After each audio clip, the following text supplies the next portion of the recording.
Good afternoon, good morning, and good day wherever you may be joining us from. Welcome to another edition of the Digital Download, the longest running weekly business talk show on LinkedIn Live. Now globally syndicated on TuneIn Radio through IBGR, the world's number one business talk, news, and strategy radio network. Today we're talking about how leaders build cultures that last. We have a special guest, Dr. Karen Wilson Starks, to help us with the discussion. Karen is President and CEO of TransLeadership Inc., drawing on her extensive experience working with global corporations, government agencies, and the military. Karen shares how leaders can shape their organizations to sustain success and enduring impact. But before we bring Karen on, let's go around the set and introduce everyone. While we're doing that, why don't you in the audience reach out to a friend, ping them, and have them join us? We strive to make the digital download an interactive experience. Audience participation is highly encouraged. So, Adam, why don't you get us started?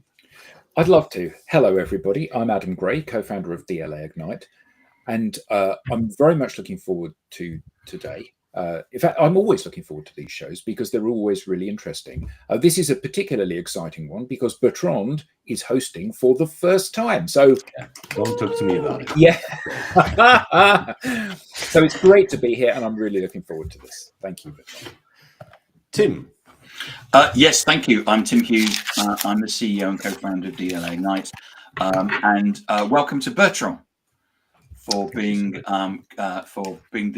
podcast producer for the first time. Well done. I'm actually in a bit of a somber mood today after having seen the images coming in from California of the way that the wildfires have burnt down all those houses. But today we try and rise above that and have some fun. And I'm looking forward to talking to Karen. So thank you. Excellent. Tracy. Thank you, Bertrand. I am Tracy Borison, founder of TLB Coaching and Events, a proud partner of DLA Ignite. And I couldn't help but think during the intro, do you guys remember when we were just the longest running business talk show on LinkedIn Live? And we've added so many more things that this show is about. And I can't help but think that hey, as a team, maybe we're contributing to how leaders build cultures that last. So I'm excited to have this conversation. I'm a huge fan of Dr. Karen. So yeah, as always, excited to be here. And my name, thank you, Tracy, and I am Bertrand Godillot. I am the managing partner of Odysseus & Co., a very proud DLA Ignite partner. And this is the first time I'm doing this, so please bear with me. As I said, this week on the Digital Download, we'll speak with Karen. Karen has a proven history of guiding leaders through change and equipping them to leave meaningful legacies. Her work empowers organizations to thrive across generations by fostering cultures that balance vision, resilience, and collaboration. Let's bring her on. Yay! Welcome, Dr. Karen. I'm very happy to be here, and thank you for the introduction. Yes. Karen, good morning and welcome. Karen, let's start by having you tell us a little bit more about you, your background, and what led you to where you are today. All right, great. Well, first of all, let me just say that I'm a person who's really very passionate about partnering with executive leaders to create positive and profitable cultures. And I'm also someone who loves people. I like people from all different countries, all different backgrounds. I find that exciting. So I've built a global business as a result of that.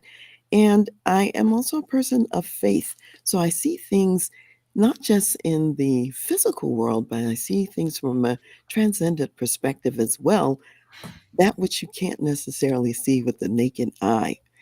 And I would say by background and training, I am a clinical psychologist. I was in the 6th grade, way back in early grammar school when I decided to become a psychologist. And how that happened is that I was reading the Dear Abby column, which is an advice column that used to be in the newspaper. And I said, this is great. People are writing in, they have issues, and someone's answering. And I said, I want to be that person who helps people in that way.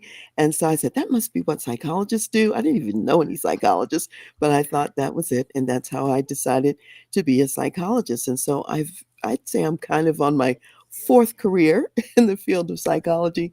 And this year I'm celebrating 30 years with my own company, Trans Leadership Incorporated. And work is a special place for me because I also met my husband at work. He and I were active duty Army officers, so we were in the military.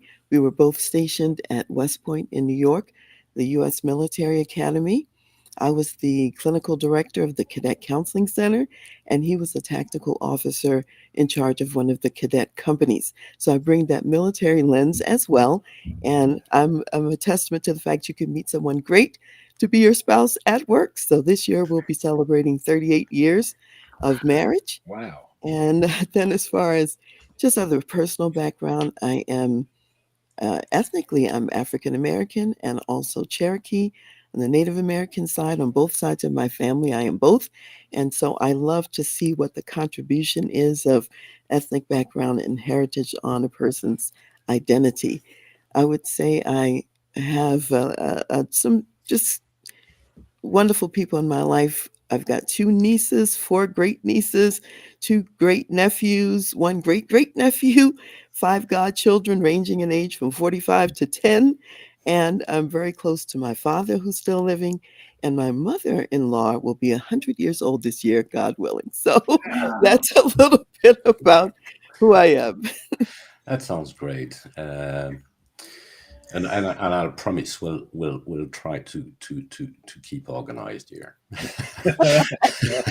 Well, you do what's fun But for anyway. you. That's great. Okay, Karen, let's start with a foundational question.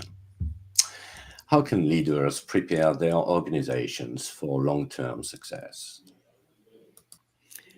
Well, if we're talking about the topic of developing a culture, and I would say long-term success is dependent on creating a culture that's kind of like soil, where you're growing people like you would grow plants and crops.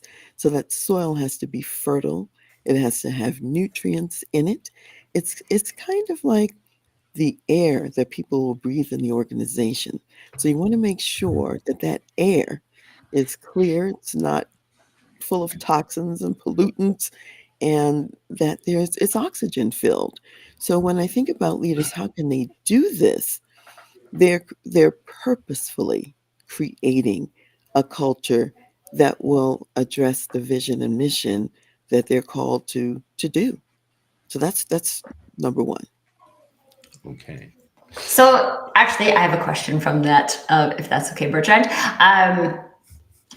I mean, I feel like culture is very personal. So like each of us have our own identity. Each organization has its own business culture. And as you mentioned, Dr. Karen, that is contributed to by the vision and mission and the goals. I know one of the things that I've experienced, especially in like growth organizations, is that there's almost a impending culture shift in that, like, I have X amount of people who are contributing to a culture, and now I am significantly growing, and so I'm going to have more people. And so what are some of the things you see in that process, in that growth process, that either make that culture development successful or fail? Yes, and there's one thing that you mentioned, and that is this whole notion of companies that are growing, and this whole notion that there may be a shift because they're growing, and people have their own personal values. I would say this: there has to be a match between what your personal values are that you're bringing to the organization, and also the values that that organization espouses. And if you have some values that really are not consistent with the organization, you will tend to be unhappy working there, and the organization will give you feedback on a regular basis that somehow you're not living up to their expectations. So I think that we have to think about culture as, in the most basic definition, the way we do things around here, how we treat people, and there has to be alignment between the individuals and also the organization. So I've had situations where someone may come in with a value. I'm thinking of an executive that I know who came into the organization with the value of, taking your time, doing things methodically, and it was a slower process. The organizational culture was one of speed and get it done quickly. And no matter what that person was going to do, that was not going to be a good fit for them. And so ultimately, they had to leave that organization because those values didn't match. I've been part of one of those organizations before where speed was more important than the quality. And I remember my boss once asking me for a 3 out of 10. And I was like, I don't do 3 out of 10s.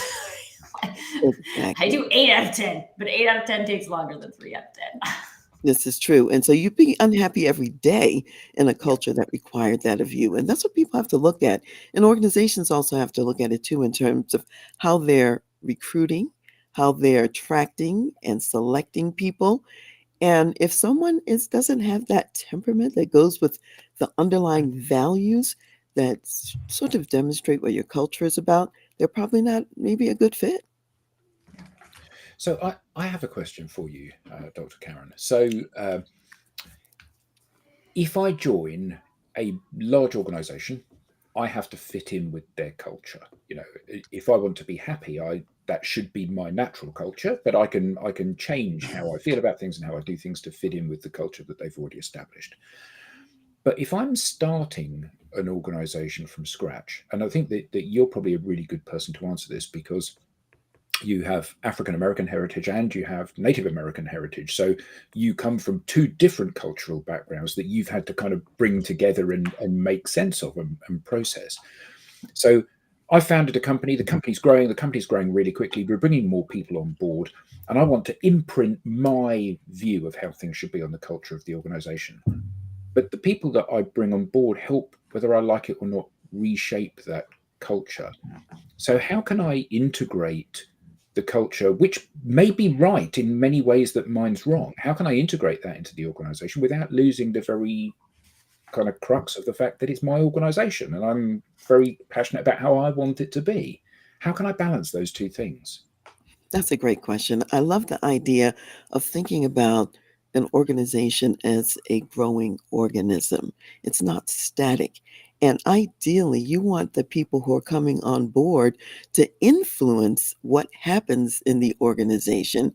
That means respecting each other to the level where you're listening to say, is this something that we really want to have as a part of our culture, what someone is saying? Or is it so foreign that maybe it doesn't fit? This requires conversations that people have. So I think there has to be some baseline of a common ground that you can sort of visit on and hang out on to say, here's where we sort of meet. And then a willingness to expand your mindset and your thoughts as well. A lot of times organizations have a difficult time bringing in different individuals, if we're talking about diversity, for example, or inclusion, because they don't want to be influenced by the person coming in. They just want to dictate in the one way about how that person should operate. But really, it's a conversation. It's a two-way communication and a willingness for the organization to shift and also the person, so long as we're not really talking about such a major shift that it jeopardizes what it is that you're trying to do in the marketplace and what your mission and vision really are. So I think, yeah, learning from each other, and you'll come up with what I call the third solution, which is better than what either of you would have done on your own. You're going to do it together and it's going to be more profound. Well, when we founded the business, Tim and I, and we've said it many times since, we don't profess to have the monopoly on good ideas. And we recognize that we are two old, white, bald, middle-aged men. And consequently, our view is very kind of similar and singular.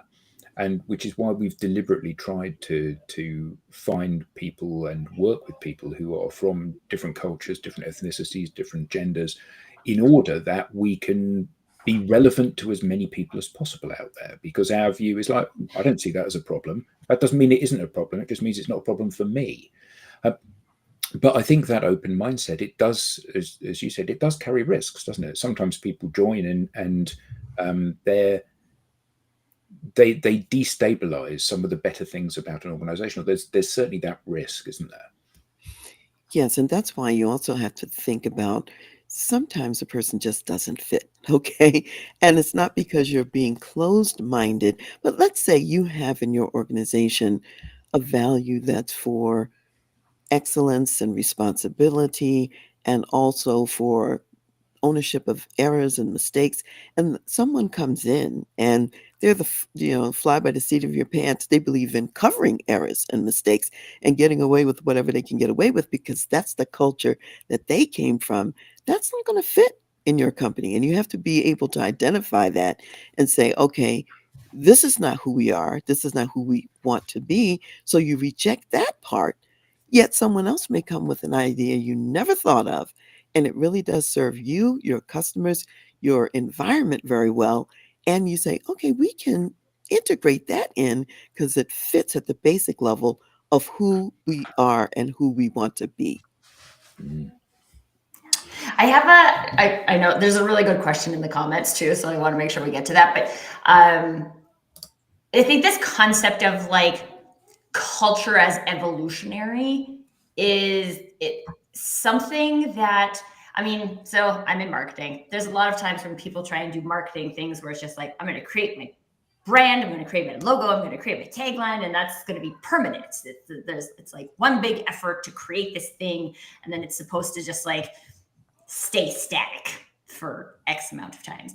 And I think specifically in culture, if people are being added and subtracted from the organization on an ongoing basis, then there's a lot of movement that happens in that. And so, Dr. Karen, in your work, how important is it for people to just like really embrace that a culture is evolving? This isn't static. It's not supposed to be about me as the leader setting this vision and expectation and then never changing it. How important is that to the overall success of the conversation?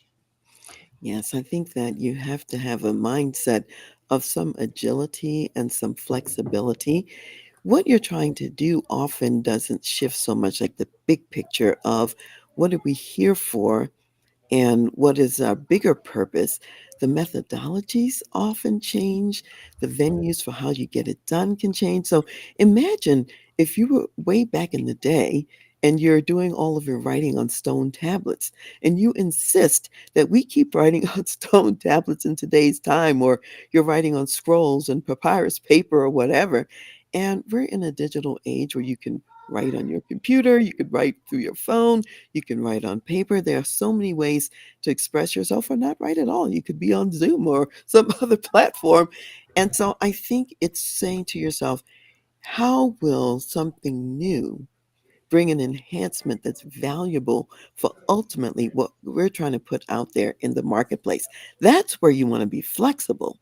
You don't want to be so flexible necessarily where it violates some deeply held bottom line kinds of values that are important. And it's the values that tell the people in the organization, how do we behave? What do we do? And what don't we do? Mm. So All right. should we pull up Mark's question? Yes, exactly. Thank you, Adam. Yeah. So Mark, hi Mark, nice to see you. His question is curious as to how culture, mission, and vision plays a part in military service. Is it more or less important in companies?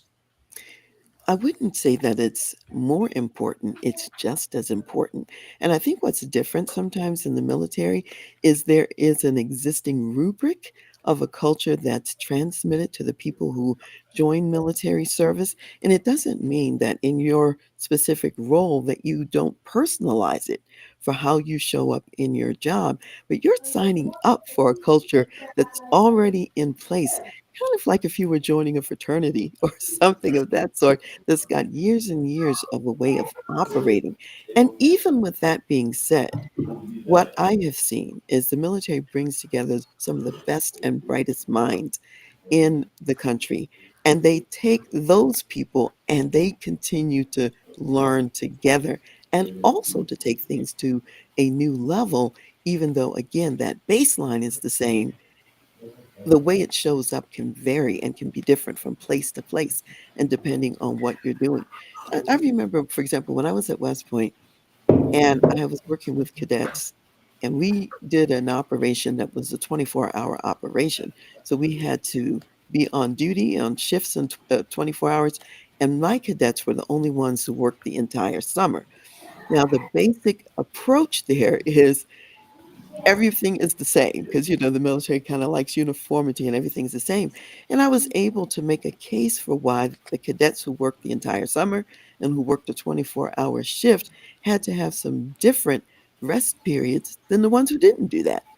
And that was different from the culture that they had in place, and yet it was relevant for the team that I was supporting. So, Karen, why does leadership succession often fail to achieve lasting results? Well, there are several things about that. Sometimes you might be, again, selecting the wrong people, and you may not be asking the right questions or looking at the right background information to see what's needed. Not only is the person great that you're bringing in, you're looking at how will they add value to our organization. And that's really an important part. You've got to think about what are the strengths you have? What are the strengths you need to bring in alongside that to continue to be successful? And sometimes people are bringing in individuals who don't meet, let's say, the values of the culture. They're bringing in people who don't have the skills and strengths that are necessary and needed to take the company to the next level. And they may not be spending time to integrate the person into the environment. So it's a process. You cannot assume that things will happen automatically.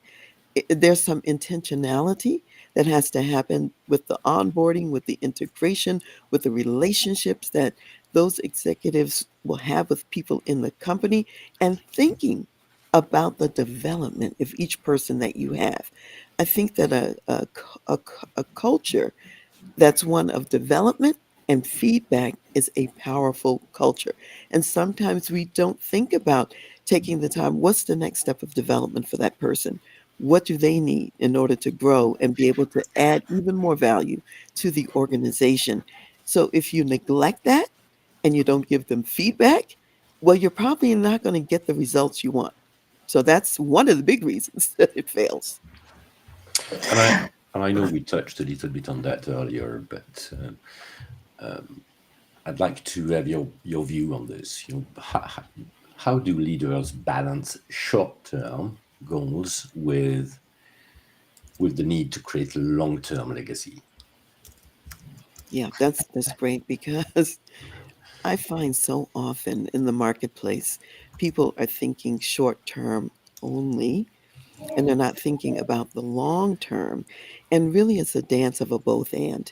You have to have lenses for both short term and long term. And ideally, if short term, how would I say, if it causes you not to do something that's important in the long term, you want to have it as a time limited aspect. We're going to do this for a brief period of time because it's going to gain us this value, this advantage in the business. But then we always have to think about when it's time to switch from that to go back to the long term perspective, because that's what's going to cause you to last in the marketplace. So it's not either or, it's both and. And sometimes you have to do some short term things for a short term. And you always do those even with the lens of the long term in mind. Ooh, okay. So I have a question about this, and it's not specifically related to like corporations, but so in Canada, our prime minister has recently resigned. And so there's a lot of conversations that are going on about leadership and like what is leadership? What do we want a leader to be? I've been doing some research on like how people even become like leaders of parties and things like that. And there's like, I think like fairly antiquated structures that are related to all of that. It's politics in particular seems like an arena where short-term goals win all the time, because I have a like predefined amount of time where I'm getting this role 3 or 4 years, and I know I have that for sure, and so I can do that in this amount of time. I'm going to slam it all in. And because we assume that I am not going to be involved later, that like I don't really invest my mental calories, as I like to call them, in the long-term goals. And so what are some things that you see? Is this like a personality thing from a leadership point of view? Is it an intention thing? Like, what are the things that allow someone to have that skill, or is it a desire? You could tell us of wanting to be able to switch between the short-term and long-term lenses. Well, in politics, it's particularly challenging because in the political arena, there's often a mindset that says, I'm only here to do this piece that's short term. And I would say if you really want to benefit a country or an environment, you have to think beyond your own administration. You have to figure out, how can I build on what's already been built? So the foundation that's already there, that past leaders have left, and think in the mindset of what I call living leadership legacy. What's going to happen after you're gone? You're putting some pieces in place so that the person who comes after you, they get to carry the baton in a better way because of what you've seeded in the organization and what you've built in the organization. And our challenge is we don't always reward that behavior. We don't always put that out there as an expectation. And consequently, every so many years in the United States, it's 4 years or 8 years, you're starting over, as opposed to people being in those roles of thinking that I am like in a relay in a sense. And so I'm passing the baton on to the next person. And what I'm giving them is something that they will use to benefit the country long term. So I think that's a real shift in mindset, a real shift in how you could do that. Probably less practice in politics than it can be often in company settings. And going back to company settings, how can leaders ensure their values and vision are carried forward after they step down? Because we talked about growth, but when I'm leading now. There's a piece of creating a culture that lasts that I think is really important that people don't always think about. It is looking around the organization, finding the stories that are examples of, wow, that's who we really are. This is behavior that captures the essence of the culture we're building, the values that are important to us, the strengths that we have that we want to highlight in the marketplace. And a lot of times, leaders are assuming that people know what that behavior looks like.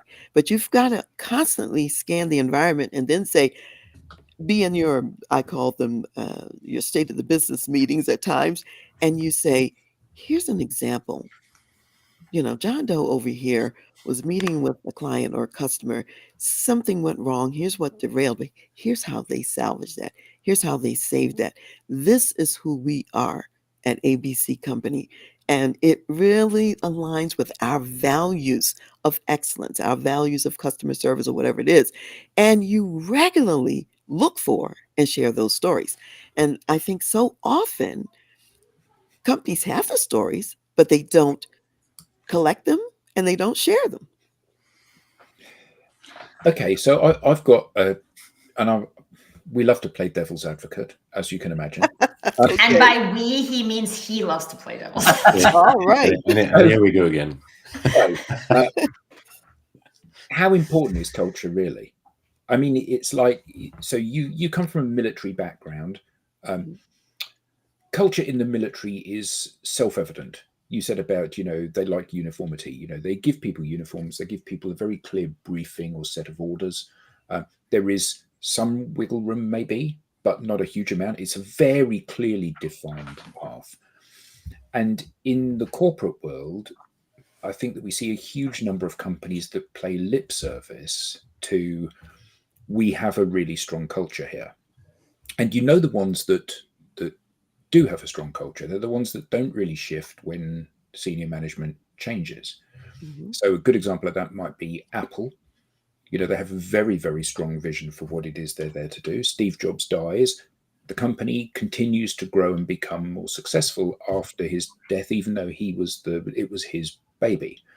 Microsoft, we saw them being massively successful, then a huge slump when nobody wanted to touch Microsoft. And now they're a go-to place again because they had the Steve years, and you had the Bill Gates years first, fantastic. Then you had the Steve Ballmer years, not so great, and then you have the next phase, and everything seems to be going really well again. But I'm particularly thinking about a company that's a global organization well known for delivering things the next day, who shall remain nameless. And we hear about there's a culture of innovation. We hear about how it's a place everybody wants to work, but huge numbers of warehouses having massive staffing and strike issues, union action against them, because the culture from the people at the top seems to be rarely shared across the organization. And despite this, they're one of the most successful companies in the world. So how important is culture really? Tim is chief executive of this company. If he said, actually, I don't care what you say, you're going to do it my way or you're going to leave, that could be a recipe for success, couldn't it? Mhm. So how do we balance these things?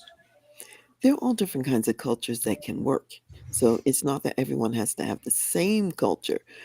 What has to happen is that people have to know what it is. They have to know what it looks like expressed in day-to-day behavior as they're living in the company every day. It has to be reinforced with the stories that I mentioned, that you share those stories without the organization. And this is huge. The leaders in the organization have to model that behavior daily. They have to exemplify whatever it is that goes with how we operate around here. Now, many companies, they have their company culture statement on a piece of paper, it's on the wall, and nobody is living that day to day. In fact, they're living the exact opposite. So, what the organization learns is that the real culture is not what's said on the wall, it's not what's written on these papers, it's what the people do. So, if you say, we really care about our people and we want our people to be healthy and to have balanced lives. And yet, when the executive leaders are ill, they're at work with the flu, they're at work with things they should be home, with, and shouldn't be there. They don't take sick leave. They don't. That's a model. You're showing the organization what you really believe and what's really important to you. Now, sometimes, and as you were kind of alluding to, there can be a culture that's embraced that maybe, let's say, I might not like it if I worked there, that they had this culture. Yet they think it's a winning one. I'm thinking of a client right now who I've had in the past. They were working in national security, and they were doing things that were very technical and that were cutting edge, and they had a culture of innovation and of speed to the market. They did not value balance in life. They didn't care if you went to the gym. If you had to work 12 hours a day in order to do the job, that was okay with them. And so they would sometimes get feedback from their employees about, "Oh, we think we should have a little more time off, or we think we should be able to go to the gym," or whatever it was. And the company basically let that fall on deaf ears because they had a constant pipeline of people who wanted to work there because of that innovation value that they had. And they just didn't see it was important to do this other part. They weren't suffering. It wasn't hurting them at the time. There was no incentive to change the culture. And so very often, if you see an organization, they may be successful by their metrics and what they're looking at and measuring. And for right now, that may be working. And what they really have to also think about is, will the same dynamics that are out there now continue into the future. So as we come out of COVID and all this, and people are thinking differently about the kind of workplace that they want to have, will that still work for you? That's the question you have to ask. And sometimes you have to be willing to shift, because people may decide, well, yeah, I like innovation and I like a culture of innovation, but I also want to be home with my 5-year-old too. And so they then choose to go out the door, and you may not get that same quality of person coming in as you did in the past. So that's what companies have to think about.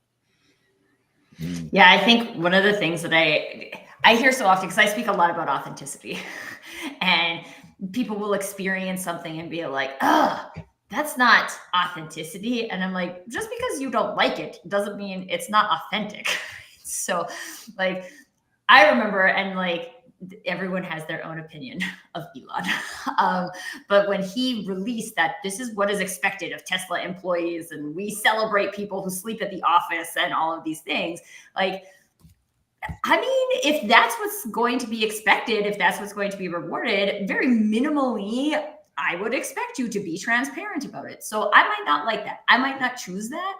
But if a company is being transparent, and for whatever reason, they think that's what contributes to their success based on how they've defined success, then I think that that's the like critical component, is that you can, I've said this for years, because I've been in a lot of businesses that write their values on their wall and then operate under completely different values. And I'm like, just have the guts to tell people what you're really doing. Right? Yeah. So don't say you care about people.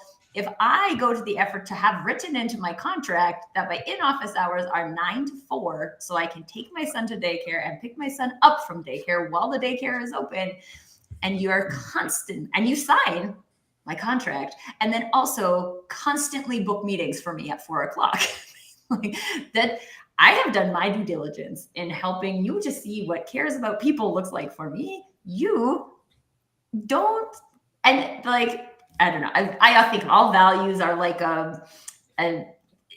it's not like, I mean, this or this. They're all on a scale, right? And different people interpret them in different ways. Dr. Karen, you mentioned at the beginning of the show, like, it's about a conversation. I might think cares about people means one thing. Bertrand might think cares about people means another thing. If we don't talk about what that means, we have no idea if we're even living the same values. But there's just like, let's be honest. And someone might be honest and share something that you don't like, but that's an opportunity for alignment that you wouldn't have if they hadn't shared it otherwise.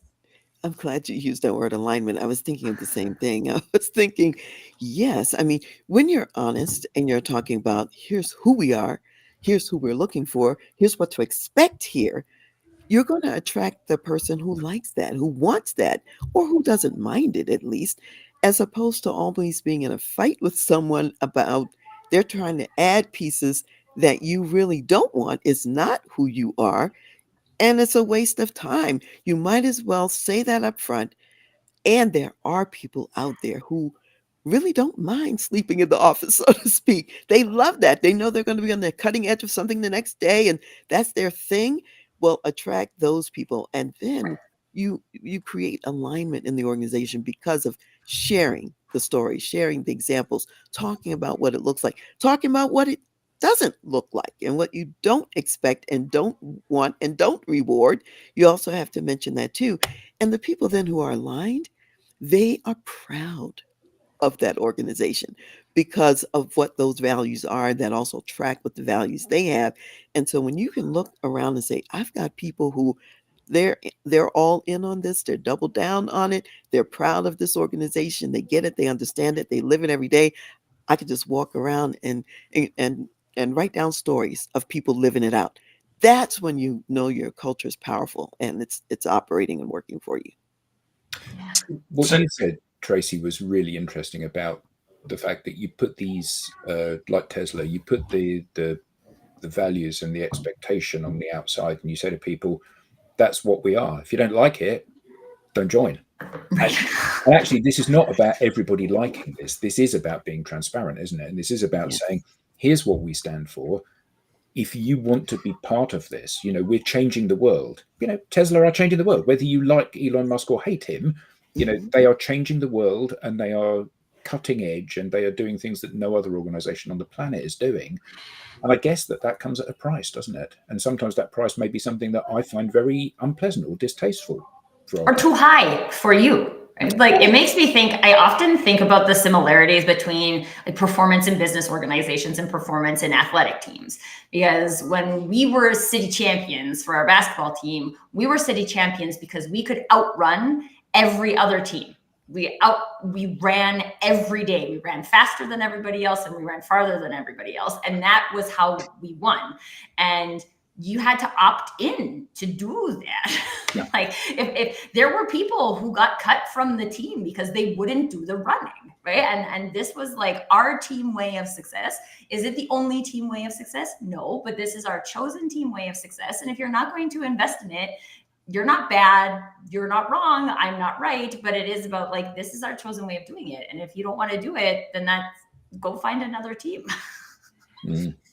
So Karen, culture is a pool table and a table tennis table, isn't it? It's a what? A pool table and a table tennis table. It's Beer Fridays, right? Beer Fridays is culture. So but for people out there that may be actually putting together a startup, they may be technical and they actually don't know how to create a culture, what they know about the technicalities. And I've worked for an organization back in the dot-com boom where they thought that culture was basically a pool table and a table tennis table. And they didn't know how to create a culture. And there was always a debate about, should it be this or should it be this or should it be this? And then, next week we're doing this. And so what, if you're starting a business, what is it that you should do? And what should you be thinking about in terms of creating a culture? And let me just get some clarification first. When you were talking about a pool table and table tennis, say a little bit more about that so I understand how you're viewing those items. Well, there was an expectation that those items would be put into the organization and that would create a culture. Oh, you mean actually having a pool table there? Yeah. And you meant that quite literally. Yeah. Literally. Dr. Karen, you might be shocked at the number of tech companies who believe that like that's what creates culture. Yeah. In tech, culture is created by a pool table and a table tennis table. Okay. Or it might be foosball. It might be foosball. I don't know what that is, but it's the little soccer game where you like spin the guys. Table football. Table football. Yeah. We call it foosball. Yeah. Oh, I'm glad I asked for clarification because I did not know you were speaking quite literally. So, okay, wonderful. Here's the question that has to be asked in the organization. And the answer may be different depending on the organization and the people. If I bring in a pool table, foosball, or whatever it is, you have to be able to answer, how does that facilitate achieving the vision and mission of the organization? And it might. I'm not going to suggest that maybe it isn't, but you have to be able to articulate that and see it, and to be able to also demonstrate if those items are removed, there's less productivity in some kind of way, or there's less creativity in terms of people thinking about things.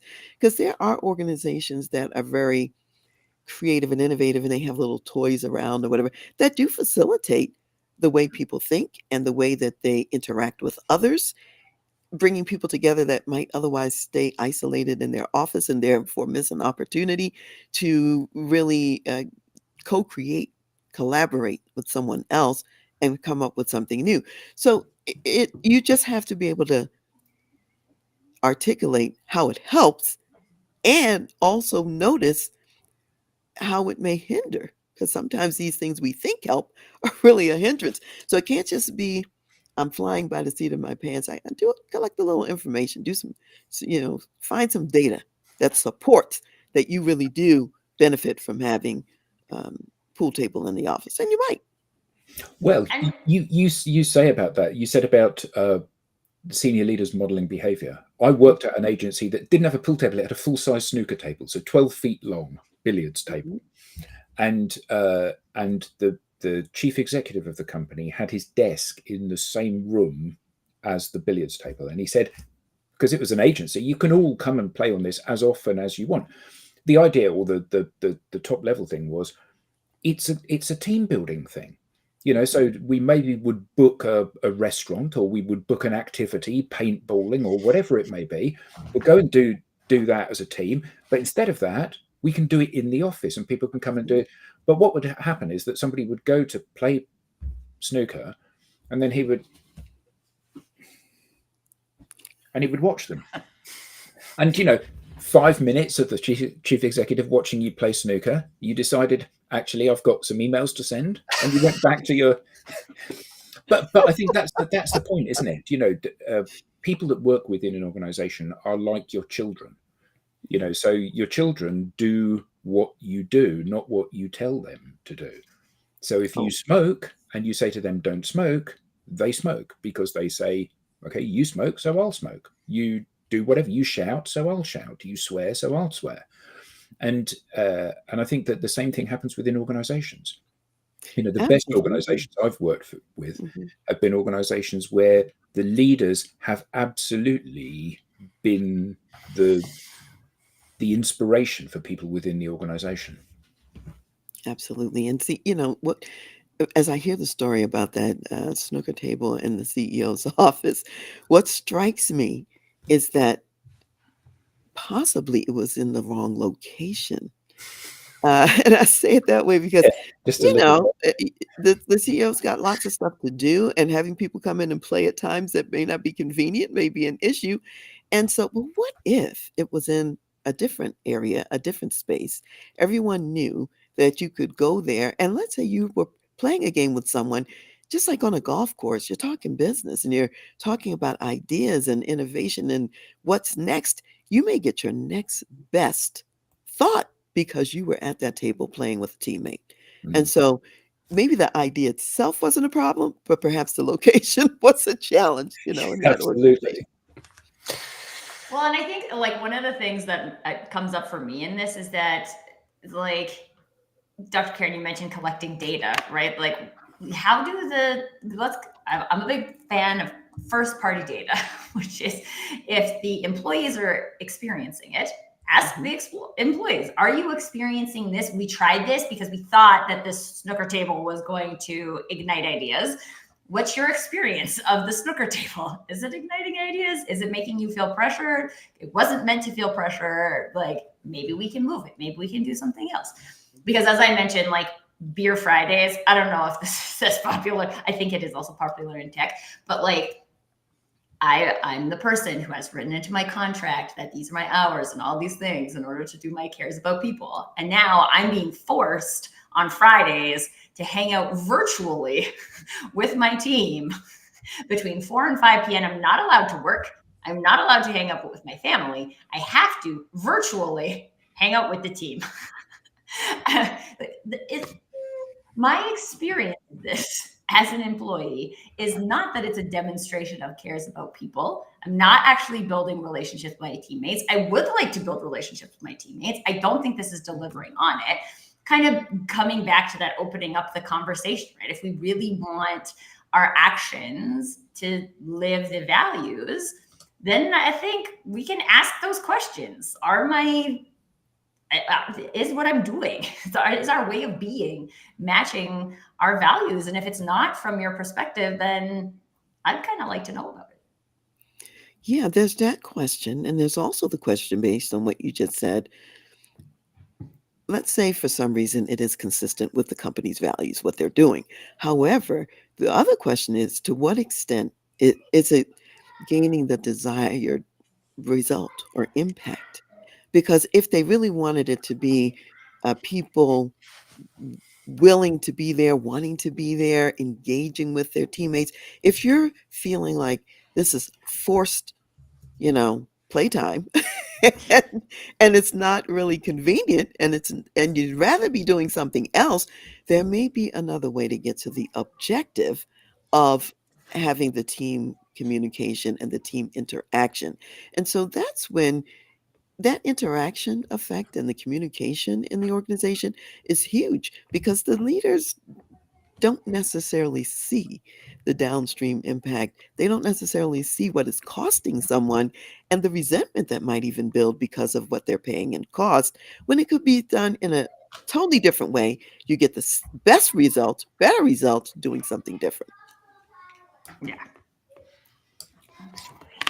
So, Karen, for the leaders who are engaged into a succession plan, and they want to understand whether this is progressing accordingly, what are the warning signs that they should be aware of?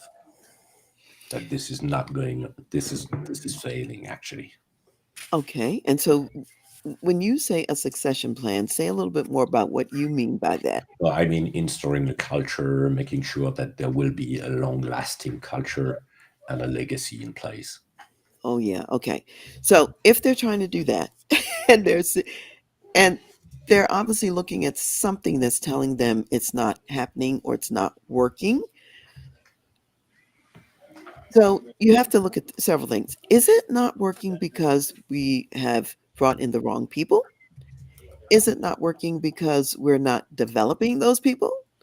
Is it not working because we're not showing the pictures of it, the stories, the exemplars of what we're looking for? Is it not working because we are expecting people to automatically get it? And I think, you know, Tracy, you said earlier that everybody's definition of the same thing is not the same.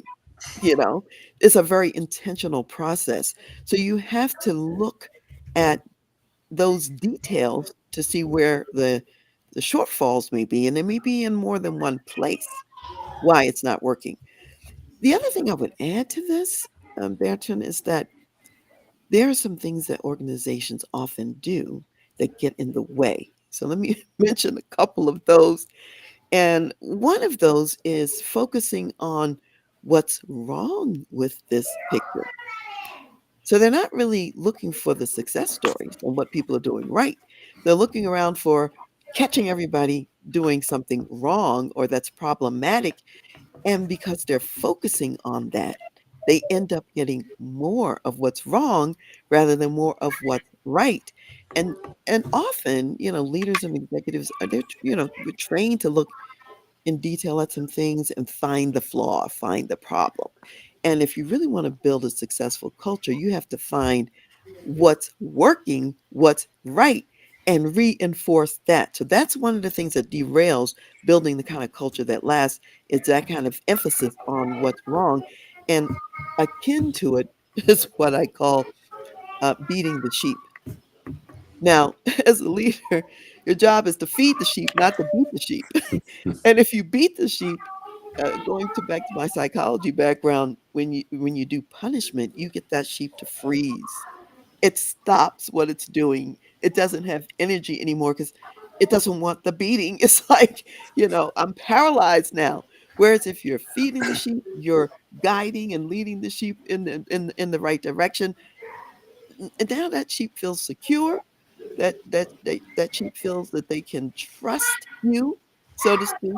You're not leading them off a cliff or to a place that's barren and doesn't have any food or where there's no water. So I think there's room for leaders to think in that way, that we are, number one, not assuming they know. So we're going to share, we're going to talk about it, and we're going to have some accountability because I'm going to give feedback. I'm going to reinforce the culture, and we're going to celebrate the culture. So you can talk up if you're not celebrating it, you're not reinforcing it, you're not doing any of the, and you're beating the sheep. Those are all key ways to derail the process. Dr. Karen, this has been great. Thank you, Karen. That's been excellent. Great discussion. Where can people learn more, and how can they get in touch with you? Yes. Well, people can go to my website, which is transleadership.com. They can also reach me at Dr. Karen, Karen at transleadership.com. And also, I would say that I have a podcast called The Voice of Leadership. And this year, we're just starting what I call the Fab 500 series. We had 500 episodes in 2024, and we are airing some of the best right now. And so go to podcast channels for Voice of Leadership. You can also find the podcast on YouTube under Dr. Karen Y. Wilson Starks if you want to see it. And this week we were featuring Brian Smith, who is the founder of UGG Boots. And he talks a lot about his entrepreneurial journey and what he learned, how he overcame so many obstacles and was able to sell the company profitably on the back end. So those are just some ways that people can be in touch if they like. Excellent. Well, if you have something to say, we want to hear from you. So you can scan the QR code on screen and visit us at digitaldownload.live and fill out the our guest application form. We now have a newsletter. Please don't miss an episode. Get your highlights, be on the show insights and reminders of upcoming episodes. We have a bunch of QR codes, folks. Or visit us at digitaldownload.live/newsletter. On behalf of the panelists, to our guest, Dr. Karen, and to our audience, thank you all and see you next time. Thank you. Thank you. Thanks, everybody.